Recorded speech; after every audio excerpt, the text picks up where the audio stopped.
How's everybody? Good. Not bad for, it's Wednesday morning, right? Yes. The only reason I know what day it is because the trash bins have to be out on the curb Wednesday morning, and they were out. So I'm here to talk to you guys about routines and structure. It's not a hard talk. The hard part is going home and figuring out what do we need to do. We'll do some of that with you today. And I'll explain to you some things to look for, some things to consider when you're doing that kind of stuff at home. I'll be honest, we have to really get a hold on this with our kids. What a lot of parents need to understand is the more structure and routine you have, the less anxiety I carry in the household, and the better my behaviors will be. When I can predict what's going to happen, even though I might not like it, but I know it's coming, it actually allows me to have a smoother life at home. It actually makes me feel more connected to the family and belong to the family more. And we'll talk about that. So to start, I'll introduce our families and our homes. This is my family. As you can tell, I have a pretty big family. I told my wife, you know you married a Canadian when this is your family picture. So I am born and raised in Canada. And so this is my son and daughter, my biological kids.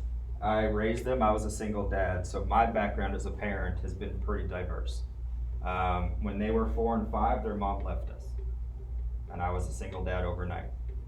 And so I had to figure out a way to get things into the house and the routines and structure completely different than what I was expecting. They are now 28 and 27, living on their own, living their life, doing great and successful. I got remarried over COVID because I tell people what else are you going to do over COVID. And I inherited, now I have 3 stepsons, 5, 11, and 17. And I'm restarting. And it's another way, it's a different generation of kids. So I got to do it with one generation of kids. Now it's a different generation of kids. And ladies and gentlemen, your generation of kids is way different than when I raised my kids. There's a lot more things you have to be careful of. There's a lot of things you need to watch for. There's a lot of things you got to be cautious about what we're doing because, and it all relates back to this thing called technology. And so there's some things to look at we'll talk about today. My background, just so y'all know, is I've been in education for 29 years. I started 29 years ago as a pre-K kindergarten teacher. And I taught pre-K for years. I did special ed. After special ed, I became an administrator. I was a vice principal, then a principal. When I finished that job, I went and I was the assistant director of special ed. And I ran I did in-home parent training, I did autism, behavior, inclusion, and on Fridays I went to the juvenile jails and worked with our incarcerated youth. So my life has been fun. I've done work in Mexico, Hong Kong. I still work in Vietnam. I go every year. Back home in Canada, we're doing brain research in our schools. We actually have brain scan machines in our schools back home, in some of them. We're doing brain research with children. We're doing things to help families back home too. And so that's kind of my life in a nutshell. Now I'm at Region 10 and I'm a consultant for autism and behavior. Basically it's behavior. And so I travel all over the state right now working with kids in schools, working with families in their homes, wherever it's needed. And so that's kind of what I do. And I'll tell you right now, structure and routine is a big thing to me. With no structure, no routine, we're in a big world of hurt. And so I'm just going to cover some basic stuff with you guys today. I got some things I need you to ask, or I need to ask you. And so you guys kind of have to do some work for me today too. So I'm just going to ask you this question, and you guys can talk about it with whoever you're next to. Why are routines and structure important? I kind of gave you some up front. But as a parent, we're all parents in this room. I'm not an educator at this point talking to you. I'm a dad talking to you today. Why do we need structure and routine in our homes? Just anybody?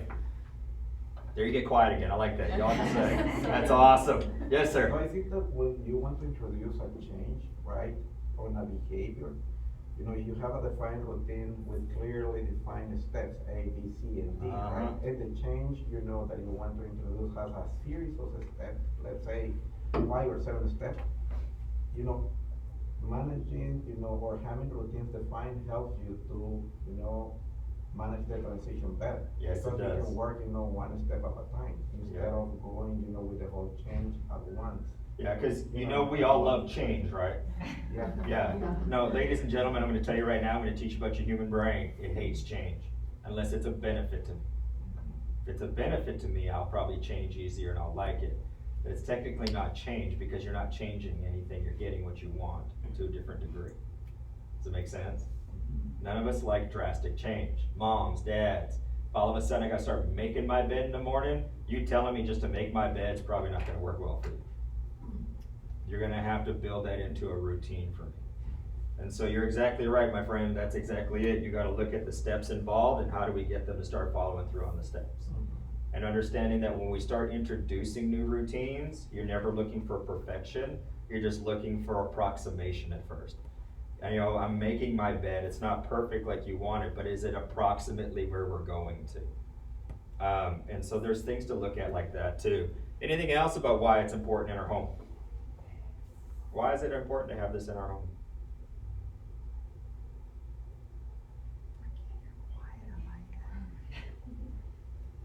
I feel like things don't get done without structure. Like, Yeah. Do you guys have time to do everything in your household? So are your kids doing stuff for you? If you're shaking your head no, my question to you is why not? You do realize chores are a very important part of me belonging to the family structure. You don't make me do chores, I don't ever get to feel like I belong to the family structure. You become my maid or my butler. You do realize that chores are found to bring together belonging, and I have something to contribute to our family. If I don't have chores, I have nothing to contribute, and I feel disconnected. Isn't that interesting? I see it more than ever nowadays in our society where children are kept back from doing chores. Oh, they need to concentrate on schoolwork. They need to concentrate, no. Schoolwork is their job too. Just like your job is your job, but there's a family structure that runs the house. You're all part of that family structure, even your kids. And based on age and ability, what is it they can do to at least help out around the home? Can they at least like carry a trash bucket from the bathroom to the main room to dump it? You know, what is it that they're able to do? Because if I don't do that, parents, I'm gonna tell you, I don't feel like I'm part of the family. Or I start looking at you as you just do it for me. And that's not where we wanna be with our kids at all. So it's actually very important for families, family structure and the family dynamic in our house. And it's really interesting to see the research on that too. So you can go to the next slide real quick. I'm not gonna make you talk anymore, it's okay. Drink your coffees, you're good. So big reasons why the structure, we only create structure in our home by being consistent with routines. So routines have to be in place. When we're consistent with the routines, we create home structure. I tell people what we need to do for our kids is we need to change your house into their home. The only way that becomes my home is when I have something that I'm responsible for in this place. Otherwise, it's just a house. I need it to be a home. Does that make sense? And we gotta look at it that way for our kids. You're not punishing them by giving them chores. You're actually doing a whole lot of other things for them in their life. We talked with my transition specialist, Misty, back here. That's part of it. I can't transition to the real world if my parents have really never given me chores. I'll never know how to take care of myself or do things for myself. And I love it because you get to thank your child and say, you have helped contribute. You have really helped mom today. Look at what you've done. You know, you've and helped then the family. I get to go brag to everybody that, oh my gosh, my son really helped me today, and then he feels it. And so it's lots of compliments, and I even tell parents when I meet with them, share that with your teacher, you know, because I guarantee you the teachers are giving them responsibilities in the classroom. Every single child, there's no teacher that's holding their backpack for them, guarantee. When I taught pre-K and K, I taught 4 and 5-year-olds, and they'd come in here, and I'm like, nope, here's where it goes. I had the 4 and 5-year-olds running my class by 3 weeks into school. Because I gave them their jobs and their responsibilities and taught them how to do it, and now they belong to this class. And now they feel like they own this class, and it's our class, and they took amazing care of it. It's really an interesting thing. Yes, ma'am? So, I 100% agree. So we gave chores to our 4, 6, and 8-year-old, and they loved doing it. They Oh loved yeah, helping. make it fun. But the problem was, me and my husband, we became inconsistent. Like, we didn't have, like, we did it, you know, at the end of the day, and things just got busy. You know, Oh, I the kids get you. would've kept Oh, doing yeah. it. So kind of like, what advice do you have? So we're gonna get to that towards the end, because I will tell you personally as a dad, that's where I struggled. When I became a single dad, I struggled with that for probably months. Because my life was so inconsistent, I brought the inconsistency into my kids. And it wasn't until I realized that I was the inconsistent one and I had to switch it and change it that it got better. And I'll tell you some of the things I did, because they're easy things you can do to shift at home. And so, real quick, 2 routines. We always talk about behaviors, right? Oh my God, behaviors, they need a behavior plan. Oh, they need this and this and this. Do you realize that routines are the #1 thing to help at the home with families with behavior? When I have routines and I know what I'm supposed to do and I'm consistent, it actually teaches me the rules of what we're doing in our household. It's probably the best way to teach the rules. Rather than explicitly, don't do this, don't do this, do this, do this, get these routines in place, get them involved, and they learn them by actually maneuvering the environment themselves, which is the best way to learn behavior. Learning behavior arbitrarily by someone telling me it's wrong, but never experiencing it or seeing why. Hey, there's a reason why you don't put the dishes in the dishwasher like that. And they do the dishes and it's a hot mess, and they gotta redo it. It's called a natural consequence. Now I learned the behavior. Now I understand why you said that, and I'm probably not gonna do that again. You telling me didn't work. I had to experience things sometimes. Parents, you understand natural consequences need to occur. You cannot save your kids from natural consequences. Stop trying to save them. Sometimes they're gonna fall and skin their knee. That's called life. You can't wrap them in bubble wrap and protect them from everything. They have to actually, for brain development, I have to struggle. For my brain to develop and my brain to get strong and my brain to be where it needs to be as an adult, I have to fail, I have to flail, and I have to struggle. Every now and then. What I need from mom, dad, everybody else is I need you beside me. And I need you to be beside me and get me through it, not do it for me. Does that make sense? And that's something we got to look at too for good brain development for our kids. It's interesting to see what's happening as we have lots of, every kid gets a trophy. Wrong. Just because your kid shows up doesn't mean they get an award. No offense. It just doesn't work that way. It's about what is your child needing to work on? Where do they struggle the most? And you can actually rearrange schedules at home to help foster that area. We use chores. Like my son struggled with just organizational skills, so his chore was to organize the drawers in the kitchen. And he learned a lot of stuff just by naturally doing things around the house. So you see where you can take where your kids are struggling even, and you can use your house to help build those skills that they struggle in also. It's an interesting thing to look at like that. So that's about behaviors too. It helps me learn my behaviors, and it helps me expect when I get out of school, I go home, when I go home, I know what I got to expect. And so my stress isn't there. Rather than getting home and today mom might say, hey, go do this, this, and this, and tomorrow I might just get to play on my video games. And then the next day I get to play with my friends, but then the following day, then dad's asking me to do a bunch of stuff, and I was like, oh. And then you get behaviors back from your kids. You get that pushback. What do you mean? I don't want to do it. Right? Anybody? Has anybody's kid ever done that to them? Mine did. My stepkids still do. And I'm like, what are you supposed to do? What's your job today? I know. Because it's funny because then they argue back. They're like, I know. I just had a long day at school. Okay, well, you know what? While you're doing your chore, let's talk about your long day at school. And I was talking to my middle stepson yesterday. He had a rough day. And he was sweeping the floors. He loves to sweep the floors, so he sweeps the floors. And we're just talking about his school day as he swept the floors. It's also a good time to catch up with your kids. So there's some different things to look at if you just want to go to the next one. These are my favorite though. Parents. There's some important whys on that last slide, These are the important whys in my life, why we need to have routines in our home. Look at the first one. Lowers their anxiety. I work with kids on the spectrum.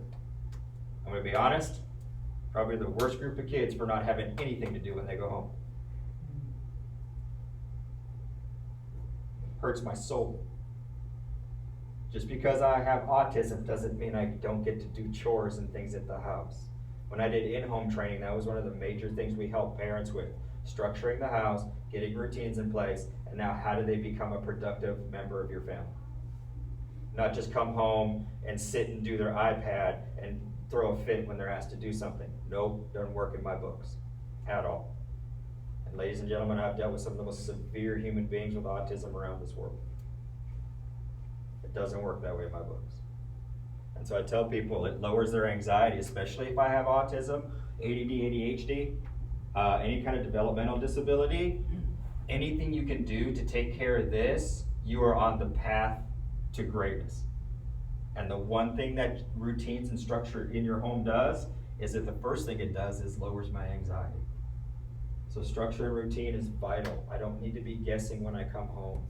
Especially if I'm struggling at school, I don't need to be struggling at home. I need home to be a place where I know exactly what's going to happen, when it's going to happen, how it's going to happen, what you expect, even if I don't want to do it.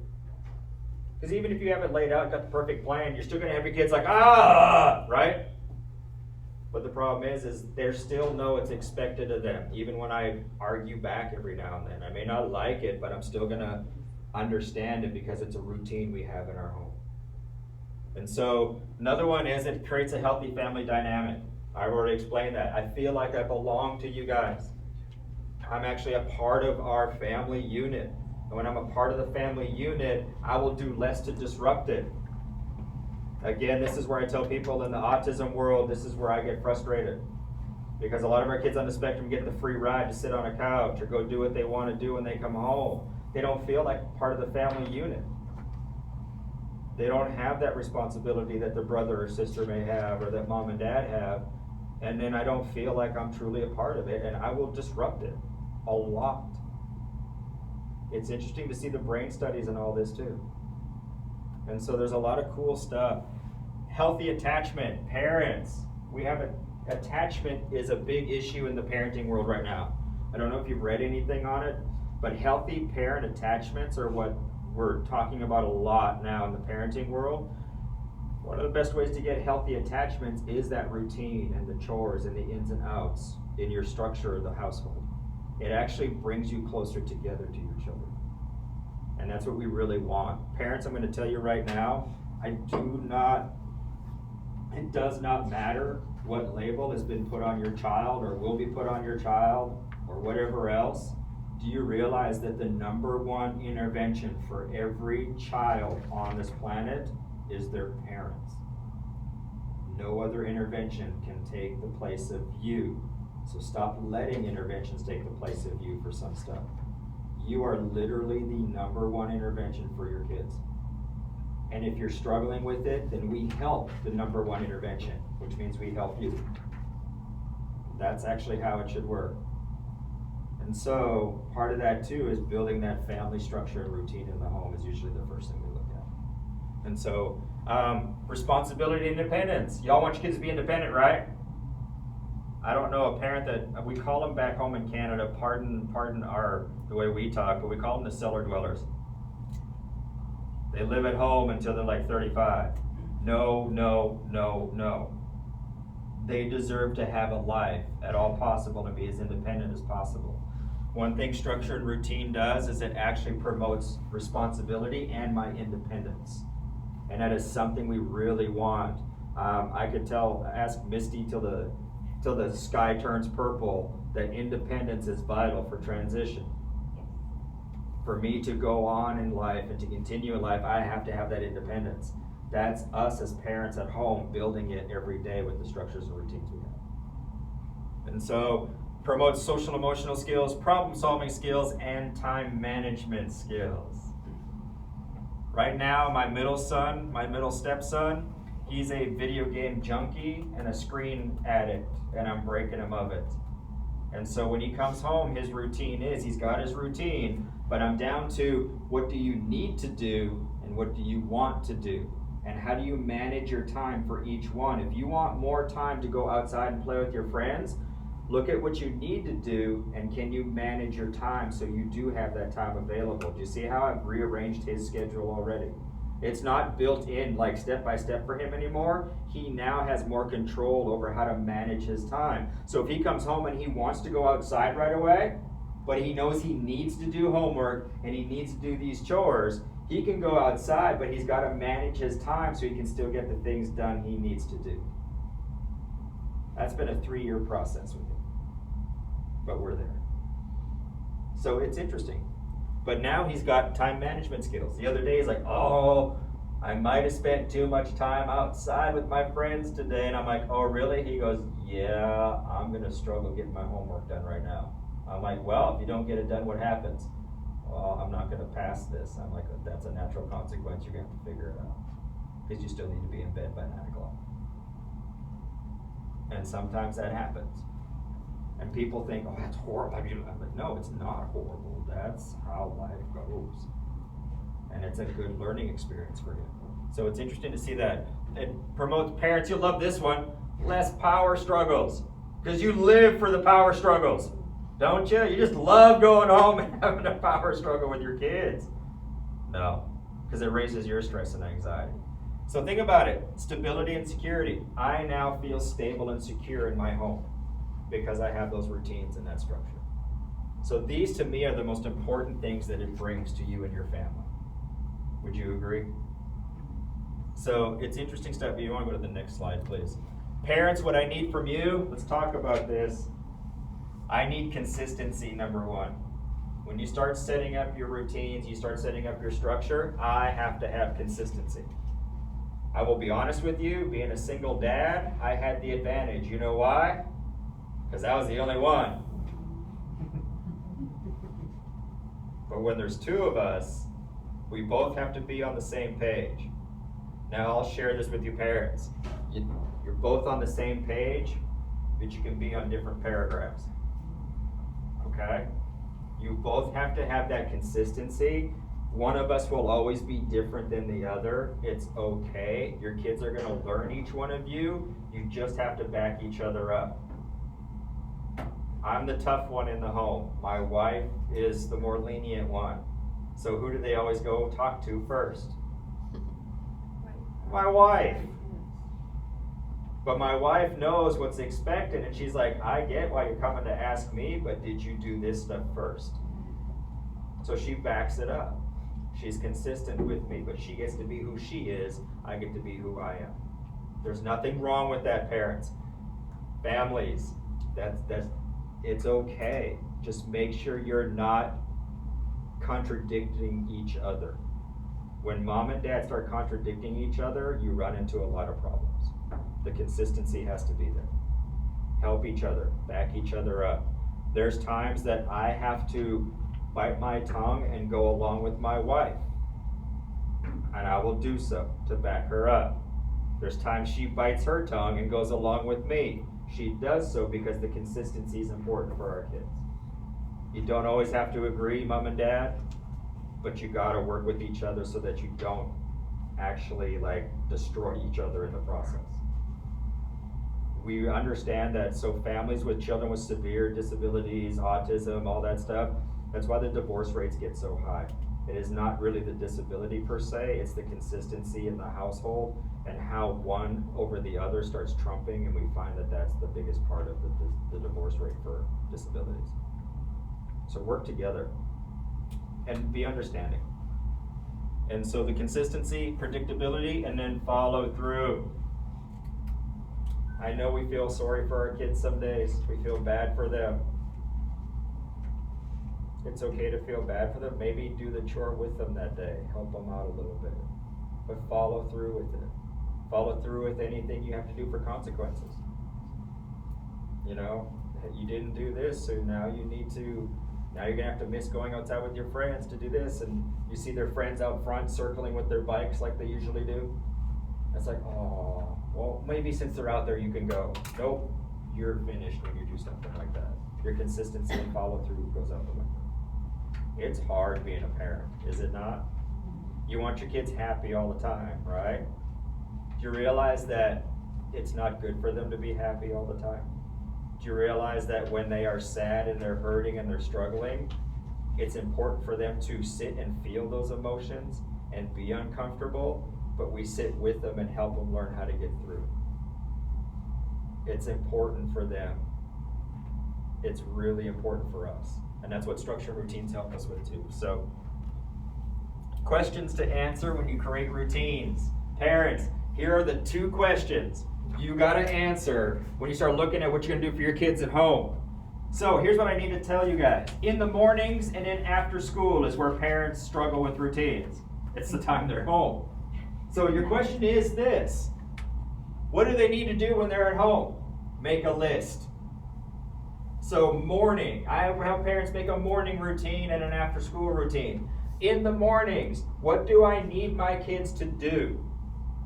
List it. Then your next question is, how do they know that they have to do it? Those are your 2 questions you have to answer. Do you need pictures up so they can follow along? Do they need a checklist so they can follow along? Do they need something on the refrigerator so that they can move it over when they finish each thing? Do they need it in their bedroom when they get up in the morning to remember? I don't know, how many of you have boys, like preteen boys or adolescent boys? Okay, I swear he would forget to put his pants on if I didn't make sure that he checked off what clothes to wear. Or they come out with the ugliest combination of colors. I mean, it's insane. Or, what's my favorite one? Did you brush your teeth? Oh!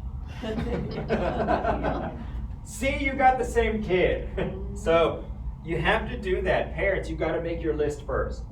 What is it I need my kiddos to do in the morning? How do they know they have to do it? Now they come home from school. What do I need my kids to do till they go to bed? It's not just chores and work. You got to build in what? Leisure. Leisure time. I have to know what to do with my downtime. I've never seen it at an all-time high as I have right now with this generation of kids. When there's nothing to do, they do nothing. Do you realize how scary that is for their outcomes? When there's nothing to do, they're doing nothing. So what parents, you need to do is teach your kids something they can do during their leisure time that does not involve a screen. You gotta teach them something that there's no screens. What do? I go outside. Well, what do you do outside? I have comic books, coloring books, art projects. What can I do during my leisure time? I kid you not, that's probably the struggle I've had with my stepkids the most. My 17-year-old, he just turned 17. When I came into the family, he was 15, and he's got a screen addiction, and I'm breaking him of the screen addiction. And I sent him outside. I turned his screens off, like locked them all out. And I said, you need to go outside for at least a half hour and do something. He opened up the back door, stood on the back porch, and just stood there. And I'm like, that doesn't count. He's like, I'm outside. I'm like, nope, you need to do something outside. I couldn't believe he didn't know what to do. I've taught him Frisbee. I've taught him, we got like the cornhole games and all that. And just go out and even just sit and pet the dogs, take the dogs for a walk. I didn't realize that, but in his routines, I had to teach him those routines. It's interesting that it's a different world for our kids. And so sometimes parents, you're gonna have to put those routines in there for them, those leisure things. What can you do? And always plan it, what can you do when there's no screens involved? No TV, no iPad, no video games, no nothing. What do you do? We have to get back to that for their brain health. I don't have time, but we've been doing research on screen time in the brain in Canada for 9 years. Let me tell you what, you're gonna wanna get your kids as far away from those things as you can. The detriment for screen time in the brain is real. And we gotta start bringing it down a bit. So, something to consider too is, how do I teach them? What chores do they need to do? And what I need to do versus what I have to do. That's what I've been teaching my middle kiddo. You can get to the point of this is what I need to do, and this is what I have to do, to a point where he actually makes his own list some days to remind himself, I have to do these, I have to get this done today. And then he kind of starts time managing his day, which is where you want to get your kids to. It takes a while. So these are the two questions. You got to make your list first. Parents, the one thing I help parents do all the time when they did in-home training is we created that list every day. What is it you want your child to do at home from the time they get home to the time they go to bed? Even to the point of brushing your teeth, changing your clothes, reading a book before bed, whatever it is, and how do we put that in and start teaching those routines to your kiddos? It's way easier than you think. It just seems inundating at first. And so, if you don't mind going to the next slide. So here's what you're gonna do. Pick morning or after school. Either one right now, I want you to start your list. I want you to take a couple of minutes. You're not gonna get the list done, but I want you to start. I would say take this yellow sheet of paper, or you can do it on the back of the handout, and I want you to pick. What part of the day is the roughest for you with your kiddos? After school. After school. So pick the roughest part. Some people say morning, some people say after school. It's up to you. You pick whatever part of the day is the roughest, start making your list for that part of the day. So there's a good question back here about Saturday, Sunday. Because Saturday, Sunday is a big one. Saturday, Sunday, you still need your routines, but they're gonna be a little more flexible and a little, I call them bigger. You're not gonna be as regimented on Saturday, Sunday, but you're gonna have like blocks of time for whatever. Like, between 6 a.m. and 8 a.m., we're getting up and getting ready for the day, having breakfast, whatever. Like, at least so there's a bigger block of time, and you can look at your weekends that way. Because weekends are a little more loosey-goosey than the regular parts of the day, the week. And so you need to kind of build your routines a bit bigger on those days, have a little more flexibility on those days. It's gonna throw some of them off, like we were talking here, but they'll eventually, if they have that general routine on the weekends, they'll be able to adhere to it, and it'll cause the anxiety to go down eventually. It may erupt it a bit more on weekends, but once they get used to that more generalized routine on Saturdays, their brain sees how it fits into Saturday, Sunday, and how it's different than Monday, Tuesday, Wednesday, Thursday, Friday. Their brain will start learning it and adjusting to it. I will tell you, when you're teaching routines, when you start teaching your kids your routines, it can take anywhere from 200 to 300 times per part of your routine for them to actually get it and internalize it the right way. Welcome to the brain. So that's why the consistency is always important. So weekends, we still have routines, but they're just broader, so to speak. And it's not a bad thing, because you're teaching them now how to be more flexible. Saturday, Sunday allows us to teach that flexibility, where during the week it may not, because we're all wired from work. We gotta get home, we gotta get this done, we got all this stuff. Like, we're even the same way during that, right? That's why we crave weekends, because our brain just needs to shut some of the week off and settle down and have a bigger gap of time to just process things and enjoy life.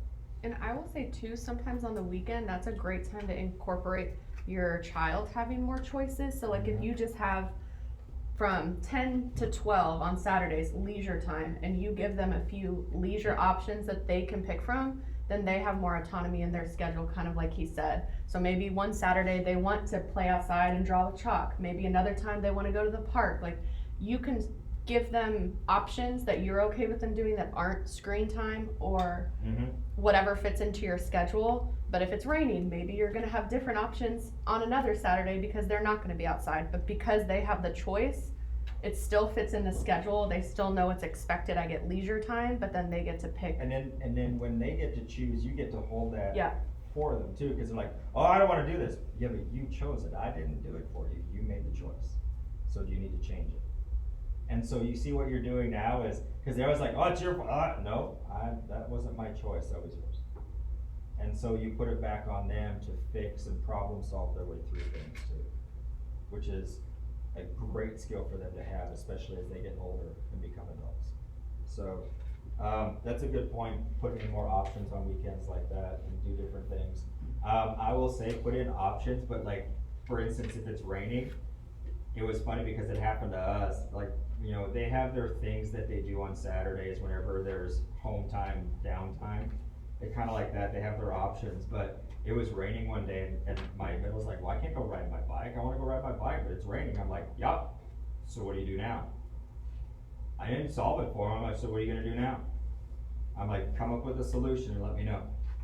And he's like, okay. And he went back and he's like, I'm gonna go play board game. Perfect. There you go. But that's just it, cause sometimes like, oh, well, why don't you go do this, why don't you go do it? No. Let them process it and let them look through it too, and that's how your routines can help you, because their routines and structure, there's always chaos within it, but I can handle the chaos better when there's routines around me. Does that make sense?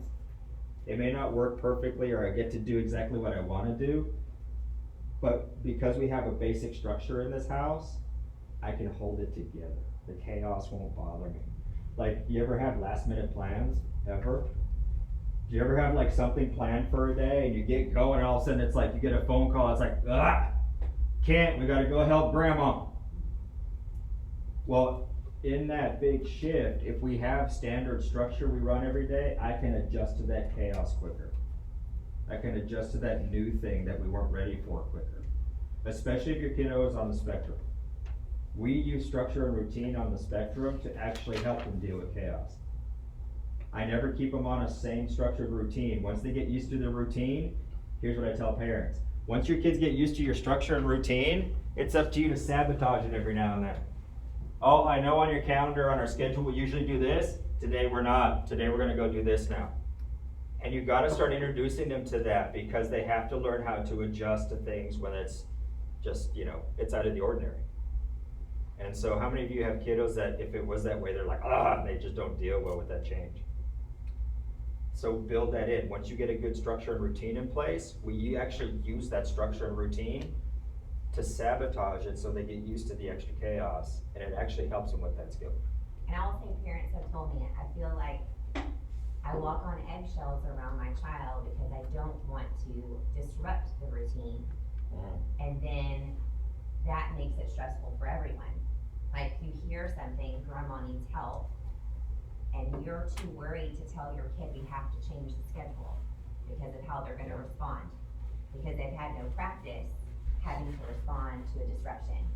So if you know I'm gonna disrupt it, the parent has control over the disruption, we're gonna practice disrupting. Yep. So when a real disruption occurs, they've It's not a already big had the deal. practice. Yep. They've already known it. And that's one of the things, like, this is all about routines, but then also disrupting the routines, because that's a routine too. You have to know how to be flexible. So if every single morning we get up at 7, well, guess what? The alarm didn't go off today. The alarm didn't go off, and it's 7:45, and that's all happened to all of us in life at once. And it's so important to practice that so that you can then say, you know what? You adapted, and that's a life skill. Well, and that's something that happens at school too. You have a very regimented bell schedule. They have pep rally days. They have assembly days. They I was have involved in a fire drill half last days. week. Yeah. So at school, we are practiced, like, even though home and school are different, school has bells that ring, certain periods happen at every time. It's a lot more natural for things to be structured, but even in the school setting, there are opportunities for your child to practice their schedule being disrupted and having to adjust. It is, it's about that learning curve. Yes, ma'am, go ahead. So what happens if you go on vacation and you get them off their schedule? Like, what's the best way to get them? With vacations, a lot of kiddos who need that strong structure and routine, what I would help parents do whenever they're going on a vacation is, as soon as you know you're going on vacation, we start planning for the vacation with your kiddo. And we use a calendar. Like, I'd get the parents to put a calendar up. Okay, in 3 months, we're going to Mexico. Okay, see, here's where it is. Here's where we are today. Here's where we're going now. Now, you can tell this is more of a severe type of issue with a kid who really needed that structure. But we were 3 months out, and each day, parents talked to him about it. Hey, look, remember, Mexico's coming up. And when we go to Mexico, here's what this is gonna look like. And it was one of the families I actually worked with, because they still had their family in Mexico. And it was all about, okay, how are we gonna get there? What are we gonna do? Are we gonna drive? Are we gonna fly? They were driving, so how long is the drive? We talked about where they're going. They showed them a map of the places they're going through. So for kids who are more severe on that end about that routine, you just give them a heads up when you know. Because now by doing that a few times, vacations, they don't even prep them anymore. Before I left the school district, they never prepped them for vacations anymore because we did the prep work up front and got them used to that this is what happens sometimes. Well, now it's just part of my regular thing. I know it happens every now and then, not a big deal. But at first it was a big deal. Like it wasn't good. Like even when we warned him 3 months ahead of time, ooh, he had a hard time. No vacation, no. And I still remember it like it was yesterday. He threw a kitchen knife at his mom. Well, he doesn't do that anymore. But it took that prep work to show that this can happen, and even chaos is part of a routine. Does it make sense? You realize that life is chaos. And teaching me that chaos is actually routine for us sometimes is a good thing. So. And if you know that you have something like that coming up, I've worked with families and done the same thing. Like we knew that they were taking a vacation, and so I'm happy to help you come up with some individualized things. Like it could be a social story that you're reading, so you're using the same routine language. Lots of stuff. It could be a visual schedule when you're on vacation, what time you're going to wake up, activities that you have planned. So if that's something you know that you want help with, definitely reach out to me, and I'm happy to help with that. But it's more so on the tail end when you get home, right? How do you get them back into that schedule? You know, they're used to this. The free for all of vacation. Right. So, but part of it is you got to give them some time to get back. You still stick to the routine, but you got to tell them, look, we're going to go back home. We're going back to this schedule. I guarantee everyone in this room, after you've been on a fun vacation or somewhere fun, how long does it take you to get back into that regular habit and routine? Even driving to work. That first day back from vacation and you're driving to work, how do you feel? I don't want to do it. And it's the same for our kids. It's just that we've learned that this happens, so we internalize the process. Our kids haven't learned, so they externalize the process sometimes. Does that make sense? They're doing the same thing we are, they just externalize it more than we do. They tell us more, they exhibit it more. We've already internalized, this is terrible, don't like this at all, I have this anxiety, I gotta go to work, but we work through it and we get through it and life is good. Kids don't have that process yet. A lot of our kids, not till their late teens, can process it that way. So they're more external with the behaviors with it. So just want to run to the next one real quick. So ideas for routines. You just want to jump to the next one. We already made a list and stuff about, so right now what I want you to do is, you made a list of what you want your kids to do. What I want you to do is I'm going to have you just talk to each other again real quick. It's probably less stressful than having to talk to me. Just talk to each other real quick about what are you currently doing as far as routines and structure with your kids. And sometimes it's good to talk to other parents, because guess what? They may have an idea you never thought of. Guess where I learned all my stuff from? Wasn't my college degrees. Trial and error and talking to other parents. That's literally how I got through with my kids. And then I took what I knew from my kids and I transferred it to the kids I work with every day now. So take a few minutes. What are you currently doing as far as structure and routine in your homes? I hate interrupting when you're talking about all that stuff. I actually had a funny conversation up here about, oh yeah, they follow the structure, but they're slow as molasses. It's like, oh. So I told her what we did is he followed his routine, and he had it in his bedroom for things he needed to do. And then we have a schedule downstairs that ours was the same. It was laminated and it was just a checklist because he's a good reader. He didn't need pictures. He can read what he needs to do. And so it was just checklists we had, and they just check them off. One was on the fridge, and one was up in his room. But just like her son, my stepson, he says, well, I'm following it, but it's like, we gotta go. Well, I still gotta brush my teeth. Oh my God, you should have had that done already. Yeah, but I'm doing everything I'm supposed to. I'm like, oh. You ever have those mornings? Yeah. And so I figured it out. I told her what I did is I said, okay, you have 20 minutes to do these 5 things in the morning. If we look at it, that's 4 minutes each. So I had him just sit and feel what 4 minutes felt like. And then I'd ask him, do you think that's enough time to do this? And we talked about brushing his teeth. All right, let's look at 4 minutes to brush your teeth. He's like, yeah, that's too long. I'm like, well, so what do we think you need for brushing your teeth? I said 2 minutes is probably a good amount of time for brushing your teeth. You don't want to go any less than that because I don't need to be smelling your breath by the end of the day. So he went to 3 minutes. Okay, so that frees up a minute. You are slow at getting dressed because we're making him pick out his own clothes and everything else and have it laid out where he can pick his clothes out in the morning. And so it's like, oh, let's move that to 5 minutes. And so we happen to have the Alexa with the screen on it, with the little screen. And I said, okay, tell Alexa, 5-minute timer. And Alexa starts. Now when that timer goes off, you better be dressed and on to your next thing. So you see how now we switch from just doing routines and structure to now teaching the time management piece of it. Don't think I got that from any book. I got that from doing in-home training with the autism world. Because my kiddos on the spectrum got really good at following, but we noticed the hiccup is they didn't do it in time. And then we had meltdowns for parents in the mornings. So that's how I learned to implement something like that. What was your name, ma'am? Christy brought up the thing about a visual timer that they can actually see it tick down. If you can get something like that, it's awesome. My wife just got one for her classroom. It's digital and you can set the amount of time and it shows the colors, and she paid like $19 for it on Google.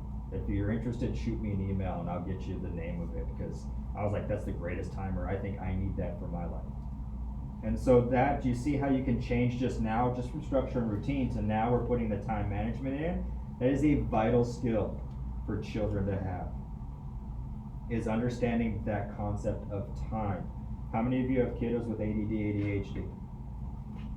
That's my world. Literally my world. At about what age, though, does time start to make sense? I would to them? start probably, I started with him when he was about 9. Okay. But some kids, you gauge it. If your kid has a good concept of telling time and understanding time, whatever time they're ready for it, do it. As they get older, if they're not understanding the concept of time, that's where timers are vitally important, because even if I don't understand how to tell time, a timer does it for me and gives me the signal that I'm done. And takes pressure off you as the Yeah. parent. Yeah.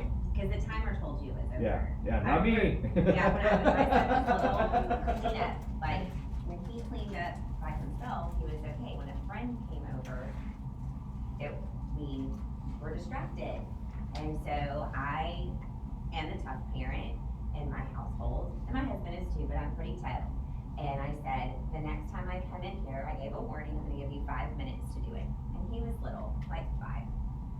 His friend was 7. His friend was very distracting. I said, I've given you time. This is your first time that y'all have ever done this as a play date over here.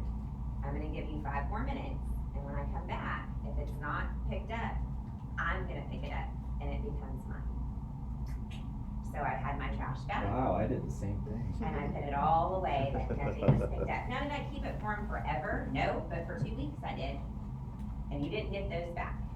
The next time the friend came over, he was terrified a little bit. And he helped him clean up, no problem, in under 5 minutes. And I would give a warning. I would be like, you have 1 minute left. Because they're little, they're 5 and 7. But I kept my consequence, and the toys came back. So sometimes it needs to be kind of big to let them know they're serious. And it's not like I'm giving it away, I bought those toys, but you don't get to have access to them. So thinking about things that if they don't understand the time concept, you give that reminder and then you take it away for a while. There are some tough things we gotta do as parents. And I've had the trash bag Yes. before. And if you're not gonna take care of your things, then you're not responsible for them, then you don't get to have them. And it's as simple as that. And you can earn them back once you show me you're gonna be responsible.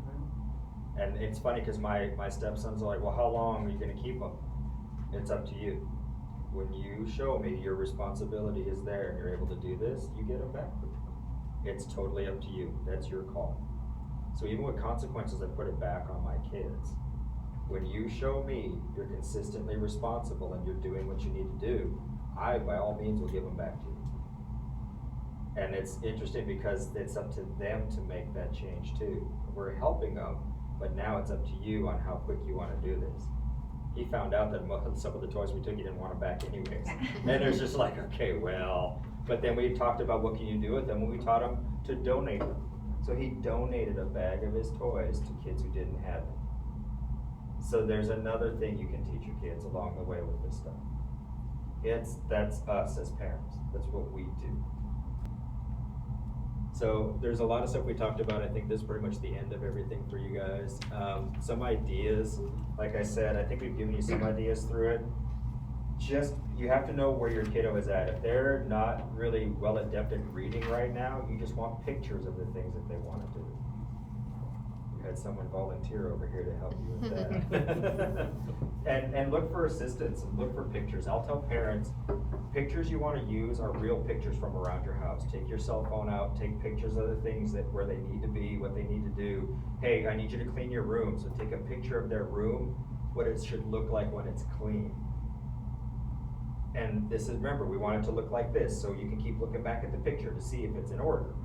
And you can do things like that if they need that extra support. If they don't, we have a dry erase board. Like I was gonna take a picture of it to show you. We literally have a dry erase calendar, and we have a weekly calendar underneath the monthly calendar, and there's a dry erase board beside. We just list things out each day on the chores they need to do. But it took 3 years to get to just me being able just to list stuff out. Hey, guys, this stuff needs to be done today for your chores, and then you can go do what you want to do. And so we've worked on that for 3 years. We're there. So it's a slow process sometimes. Start small. Start with 1 or 2 things you want them to be working on, and then build up from there. Don't give them 9 things to go do right now. 1 or 2 things, make sure they're capable of doing it, easy enough to do, and off you go. Sound good? If you need any other ideas, you can shoot me an email. I don't know if I put my stuff in here, did I? There you go. Yeah, there you go. Or you can talk to the wonderful ladies that are here today too, because they got lots of great ideas to help you out.